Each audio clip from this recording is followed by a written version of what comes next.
चाय बेचने वाली चुड़ैल और कूड़ा उठाने वाली चुड़ैल। रात के 3 बज रहे थे। पूरे रेलवे स्टेशन पर सन्नाटा था। जोर जोर से हवाएं चल रही थी।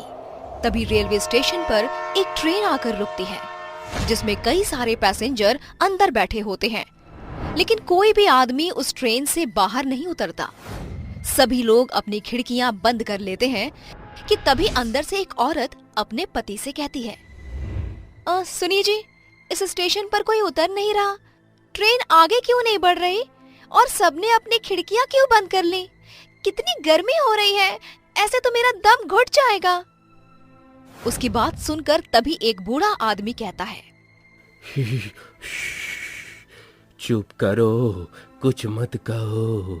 अगर अपनी और हमारी जान की सलामती चाहती हो तो भगवान के लिए चुप रहो। वो दोनों चुड़ैल बाहर ही हैं अभी। तभी उनके आगे वाले वीआईपी डब्बे में एक परिवार होता है जो नैनीताल से अपने गांव सहारनपुर जा रहा होता है। लेकिन एक राघव नाम का लड़का, मैंने पहली बार किसी स्टेशन पर इतना सन्नाटा देखा है। राघव को वहाँ एक कूड़ा उठाने वाली और एक चाय बेचने वाली के अलावा और कोई नहीं दिखता। तभी उसके पास चाय वाली औरत आती है। चाय, गरम चाय वाली, चाय गरम, चाय वाली साहब, गर्मा गर्म चाय ले लो। चाय। अरे सुनो, कितने की चाय है? साहब, केवल 10 रुपए की। ऐसी चाय आपने कहीं नहीं पी होगी। राघव अपनी खिड़की से हाथ निकालकर उस औरत से चाय लेने लगता है, लेकिन वो औरत राघव का हाथ पकड़ लेती है और देखते ही देखते वो एक भयानक चुड़ैल बन जाती है। चुड़ैल, भगवान, ये चुड़ैल कहाँ से आ गई? बचाओ, अरे मुझे कोई बचाओ। चुड़ैल राघव का हाथ काट देती है, जिसके बाद कूड़ा उठाने वाली चुड़ैल उसकी मुंडी काटकर अपने बोरे में डाल लेती है। नहीं छोड़ूंगी, किसी को भी नहीं छोड़ूंगी, सबके सब मरेंगे। राघव के चिल्लाने की आवाज सुनकर डब्बे के सभी लोग जाग जाते हैं और ट्रेन के सभी पैसेंजर बहुत डर जाते हैं। और ट्रेन के चलने के बाद वो बूढ़ा आदमी उस औरत को बताता है, ये कुछ महीने पहले की बात है। संबलपुर गांव से 2 बहनें रीता और सीता शहर जा रही होती हैं। वो दोनों ट्रेन में बैठ जाती हैं, जिसके बाद ट्रेन चलने लगती है। तभी रीता सीता से कहती है, बहन, अगर चाचा ने हमें अपने घर में नहीं रखा तो हम इतने बड़े शहर में क्या करेंगे?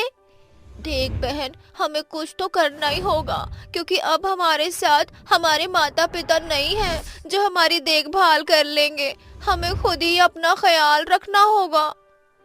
उस स्टेशन पर एक कूड़ा उठाने वाला था और एक चाय बेचने वाला। ट्रेन के सभी पैसेंजर सो गए थे कि तभी सीता रीता से कहती है, बहन, बहुत जोरों की भूख लगी है, चलो चाय पीकर आते हैं। वो दोनों बहनें सुनसान स्टेशन पर ट्रेन से उतर जाती हैं, जिसके बाद सीता चाय लेने जाती है। वहीं रीता को प्यास लगती है, इसीलिए वो पानी पीने के लिए कूड़ा बिनने वाले से पूछती है, भाई साहब, मुझे बहुत जोरों से प्यास लगी है, क्या यहाँ पानी मिल जाएगा? कूड़ा बिनने वाला उसे बहुत ध्यान से देखता है, जिसके बाद वो उससे कहता है, उस कमरे में पीने के पानी की टोंटी लगी है, जाओ पी लो। रीता पानी पीने के लिए उस कमरे की तरफ जाने लगती है कि तभी वो कूड़ा बिनने वाला उसके पीछे पीछे आता है और कमरे का दरवाजा लगा देता है। अरे भाई साहब, ये तुम क्या कर रहे हो? दरवाजा खोलो, मुझे बाहर जाने दो। ऐसे कैसे जाने दूं? पहले वो काम तो कर दूं जिसके मुझे पैसे मिले हैं। क्या चाहते हो तुम? साफ साफ बोलो। रीता बहुत डर जाती है। इतने में वो आदमी एक खंजर निकालता है और उसके दोनों हाथ और उसकी मुंडी काट देता है। रीता वहीं मर जाती है। उसे मारने के बाद वो आदमी चाय वाले के पास जाता है। जब सीता कूड़े बिनने वाले के हाथ में खून से लथपथ खंजर देखती है तो वो डर जाती है, लेकिन तभी पीछे से चाय वाला उसका मुंह दबाकर उसे वहीं ले जाता है जहां उसने उसकी बहन रीता को मारा था। ये तुम क्या क्या कर रहे हो?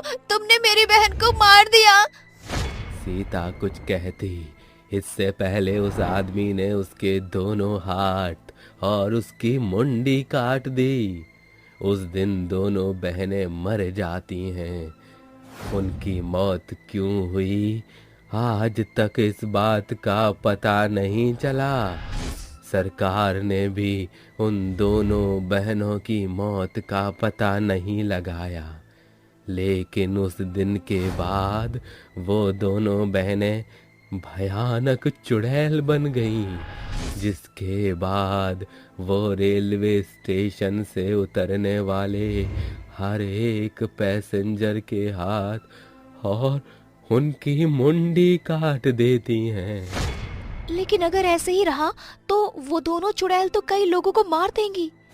हाँ बिटिया, मैं जानता हूँ, इसीलिए मैं संबलपुर गांव से शहर जा रहा हूँ, जहाँ वे दोनों बहनें जा रही थीं। शायद वहाँ जाकर मुझे उन दोनों बहनों की मुक्ति का कोई रास्ता मिल जाए। वो बूढ़ा आदमी शहर में उन दोनों बहनों के रिश्तेदार यानी उनके चाचा जी के घर जाता है, जहाँ उसे पता चलता है कि उसके चाचा कुछ समय पहले ही गुजर चुके हैं। तभी रीता सीता की चाची उर्मिला उस बूढ़े आदमी से कहती हैं, बाबा, मैं ज्यादा कुछ नहीं जानती, लेकिन अपने पति को हमेशा किसी बात को लेकर परेशान देखा करती थी और मरते समय उनकी जेब से ये एड्रेस मिला था मुझे, शायद आपके किसी काम आ जाए। वो बूढ़ा आदमी उस एड्रेस पर पहुंच जाता है, जहां उसे एक बहुत ही जाने माने तांत्रिक बाबा मिलते हैं, जो उस बूढ़े आदमी से कहते हैं, उन दोनों बहनों की मौत उनके चाचा नत्थू लाल ने करवाई थी। वो चाहते थे कि उनके मरने के बाद गांव की सारी जमीन वो हड़प ले, लेकिन उन दोनों बहनों की मौत के बाद वो दोनों चुड़ैल बन गईं और नत्थूलाल को रेलवे स्टेशन की कहानी पता चली तो उसे डर के मारे हार्ट अटैक आ गया। बाबा, मेरी मदद करो उन दोनों बहनों को मुक्ति दिलाने में। उन्हें मुक्ति नहीं मिली तो वो ऐसे ही सबको मारती रहेंगी। वो बूढ़ा आदमी तांत्रिक बाबा को रेलवे स्टेशन लेकर जाता है और जैसे ही रात के 3 बजते हैं, वो दोनों चुड़ैल सामने आती हैं और जोर जोर से हंसने लगती हैं। चले जाओ यहाँ से, ये रेलवे स्टेशन मेरा है, मैं सबको मार दूंगी। हम तो तुम्हें केवल यहाँ तुम्हारी मौत का कारण बताने आए थे। क्या? हमारी मौत का कारण? तांत्रिक उन दोनों को उनकी मौत का कारण बताता है, जिसे सुनकर वो दोनों रोने लगती हैं। तभी तांत्रिक बाबा उसके चाचा नाथूलाल की आत्मा को बुलाते हैं और इसके बाद नाथूलाल गिड़गिड़ाते हुए दोनों चुड़ैलों से माफी मांगता है। बिटिया, हमका माफ कर दो, हमसे बहुत बड़ी गलती हो गई। मुझे अपनी गलती का बहुत पछतावा है। जैसे मैं इस दुनिया को छोड़कर चला गया हूँ, तुम भी मुक्त हो जाओ। ये सच बात है कि अक्सर अपने ही हमें धोखा देते हैं, लेकिन अब हमारा यहाँ रहना भी ठीक नहीं है। हम दोनों मुक्ति चाहते हैं। तभी तांत्रिक बाबा उन दोनों के ऊपर पवित्र जल छिड़क देता है, जिससे वो दोनों चुड़ैलें जलने लगती हैं और उन्हें मुक्ति मिल जाती है।